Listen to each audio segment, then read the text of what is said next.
దేవుడిని అడగడం గొప్ప కాదు, పొందుకోవడం కూడా గొప్ప కాదు. దేవుడిచ్చిన దాన్ని నిలబెట్టుకోవడం గొప్ప. దేవుడు మన జీవితాల్లో చాలా ఇస్తుంటాడు. అవన్నీ రాగానే బోళ్ళంత ఫీల్ అయిపోతుంటాం. మనం ఫీల్ అయిపోయి తప్పుటడుగులేసామా మన పతనం స్టార్ట్ అయిపోయిందని అర్థం. తెలుగులో కూడా ఒక సామెత ఉంది కదా, ఎదవలకంట పదవులు వచ్చినా చీమలకే రెక్కలు వచ్చినా ఎక్కువ కాలం ఉండవంట.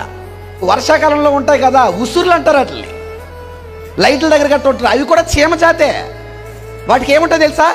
రెక్కలు ఉంటాయి. విచిత్రం ఏంటంటే అప్పుడే వస్తాయి రెక్కలు. వాటికి రాగానే ఏం చేస్తాయి? మెల్లగా ఎగురుదాం అనుకుంటాయా, ఒకేసారి పైకి ఎగిరిపోదాం అనుకుంటాయా?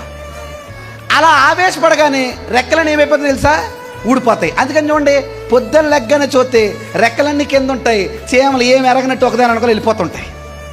అంటే వచ్చిన రెక్కలు ఏం చేసుకోలేకపోయాయి? నిలబెట్టుకోలేకపోయాయి.